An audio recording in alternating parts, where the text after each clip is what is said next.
that it is not allowed to chew gum while going outside Shabbos. on Shabbos when there's a place where there's not an Eruv. Exactly. Because it's like it's transporting, like moving private property to public property. I don't know. Yes. I don't know if Kabarab could expand on it a little bit. Yes. Okay. So very good thing. So it's not about only. I mean, chewing gum, I guess. It's just okay. So let's start from the beginning. So quickly, right? So on Shabbos, one of the prohibitions on Shabbos that you're not allowed to carry. Not allowed to carry. So carry meaning even indirectly. So you're not allowed to carry. So what are you allowed to carry, right? Your clothing. So clothing is not considered to be carrying. And your jewelry, for example, it's not so simple for men, but for women it's much simpler. Some jewelry she wants to a necklace, a ring, or whatever she wears.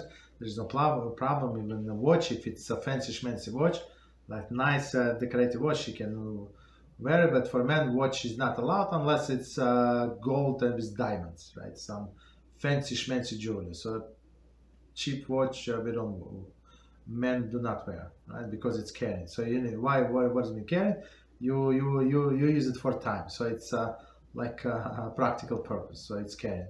And plus we check the pockets, nothing in the pockets, so nothing like extra. Even the handkerchief, right? So you're not allowed in that like a handkerchief or facial tissue. You're not allowed to have on you on Shabbos when you walk. If there is no Eruv, I would say if no reliable Eruv.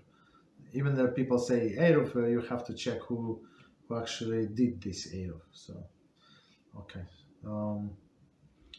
And it doesn't matter how you transport. Doesn't matter. So even in your mouth, you're not allowed to transport. I tell you more. So some people need glasses for reading. For example, for some people, right? Like after 40, 45, most of the people you use the glasses for reading. It's normal, right? Some people early. But if you don't use these glasses, for distance, so you're not allowed to walk in these glasses outside on Shabbos because for sure you're carrying, right? So you can walk without glasses perfectly, right? So in all of these cases, try to bring the glasses if you go to shul before. Keep it somewhere in a shul. Like in my shul, it's very interesting. So people keep forgetting their glasses. They come bring the reading glasses, and somebody brought a basket like this, and he or collected all of them. Maybe she, I don't know who is the person, so collected all of the glasses, like 40 pairs of people from for all of the years that forgot. So it looks like nobody claimed. I mean, maybe some claim, some not. So people using the person forgot his glasses, reading glasses. He would come and plus minus they can figure out use these extra glasses. It's very very nice of somebody, right? But otherwise you would not be allowed. And same with chewing gum. It's like you're transporting from one place to another. So the only thing that you can carry in double quotes is for decoration purposes, right? Some clothing and something that protect you from elements, right? From rain or heat.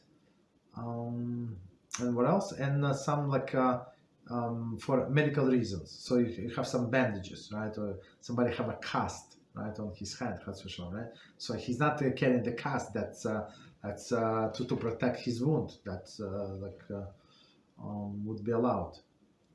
And that's it. So gums, not allowed. And plus, how does it look like you come to shul and you chewing gum? You say in the same in a place of where the shina is and chewing gum, does not look good. Okay. But in the house, if you want to chewing gum, there is no problem. Okay, that's good question. Yeah, you're welcome.